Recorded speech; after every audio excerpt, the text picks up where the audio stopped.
ಎಲ್ಲಾ ಸೇವಾ ಸೌಲಭ್ಯಗಳು ಇದ್ರೆ ಸರ್ಕಾರ ನಮಗೆ ವಂಚನೆ ಮಾಡ್ತಾ ಇದೆ. ಕಬ್ಬು ನುರಿಸಕ್ಕ ಫ್ಯಾಕ್ಟ್ರಿ ಬಂದ್ ಮಾಡಿದೆ, ಕಬ್ಬು ಹಾಕಿದವರಿಗೆ ದುಡ್ಡು ಕೊಡಲ್ಲ. ಇದು ಕುತಂತ್ರದ ರಾಜಕಾರಣದ ಫಲವಾಗಿ ನಾವು ಅನುಭವಿಸ್ತಾ ಇದ್ದೀವಿ.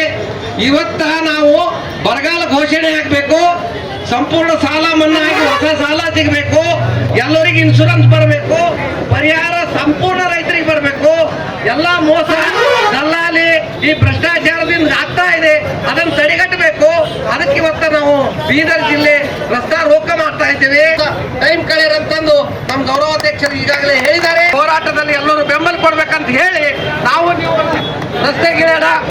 ಈಗ ಎಲ್ಲರೂ ಅಲ್ಲೇ ಮಾತಾಡೋದು ಇಲ್ಲಿಲ್ಲ ಆಗ್ತಕ್ಕಂತ ಬೇರೆ ಮಾರ್ಗ ಮಾಡಿ ಇದಕ್ಕೆ ಸರ್ಕಾರದಿಂದ NCDCಯಲ್ಲಿ 100-150 ಕೋಟಿ ಸಾಲ ತಂದು ಈ ಬ್ಯಾಂಕಿನ ಸಾಲ ಪಾವತಿಸಿ ಕಾರ್ಖಾನೆ ಪ್ರಾರಂಭ ಮಾಡಿದ್ರೆ ಕಾರ್ಮಿಕರಿಗೆ ಸಂಬಳ ಕೊಡಲಿ. ಮನವಿ ಸಲ್ಲಿಸಿದ್ರು ಸಹಿತ ಯಾವುದೇ ಕ್ರಮವೇನದ ವಹಿಸಿಲ್ಲ. ಅದಕ್ಕಾಗಿ ನಮ್ಮದು ಒಂದೇ ಒಂದು ಗುರಿ ಅದ, ಈ ಬೀದರ್ ಸಾಕು ರೈತರು ನಾವೇ ಕಾರಣರಾಗ್ತೀವಿ. ಅದಕ್ಕೆ ಶಾಂತ ರೀತಿಯಿಂದ ಈ ಹೋರಾಟದಲ್ಲಿ ಎಲ್ಲರೂ ಬೆಂಬಲ ಕೊಡ್ಬೇಕಂತ ಹೇಳಿ ನಾವು ರಸ್ತೆಗಿಳಿಯೋಣ. ಈಗ ಎಲ್ಲರೂ ಅಲ್ಲೇ ಮಾತಾಡೋದು. ರೈತರು ನಾವೇ ಕಾರಣರಾಗ್ತೀವಿ. ಅದಕ್ಕೆ ಶಾಂತ ರೀತಿಯಿಂದ ಈ ಹೋರಾಟದಲ್ಲಿ ಎಲ್ಲರೂ ಬೆಂಬಲ ಕೊಡ್ಬೇಕಂತ ಹೇಳಿ ನಾವು ರಸ್ತೆಗಿಳಿಯೋಣ. ಈಗ ಎಲ್ಲರೂ ಅಲ್ಲೇ ಮಾತಾಡೋದು.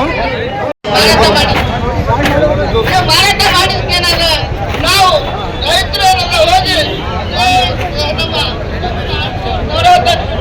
ತಿರುಪತಿರಾವ್ ಅಧ್ಯಕ್ಷ ನಾವೆಲ್ಲ ಹೋಗಿ DCC ಬ್ಯಾಂಕಿನ ಮುಂಭಾಗದಲ್ಲಿ ನಿಂತು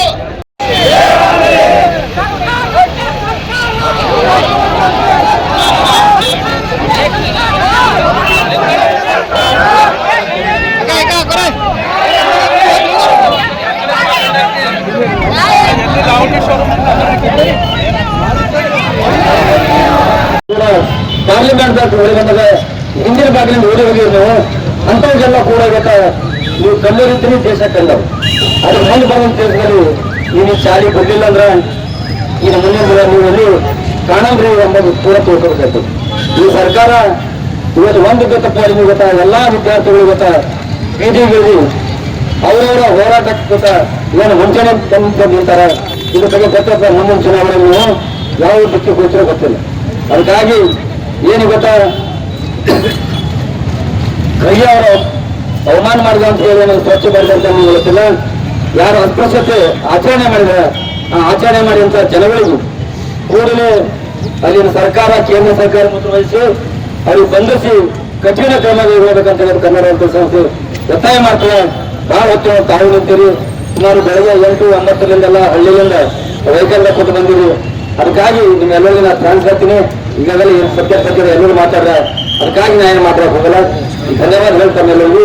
ಮೊನ್ನೆ EC ಸಾಹೇಬರು ಜಿಲ್ಲಾಧಿಕಾರಿ ಪರವಾಗಿ ಬಂದ್ರೆ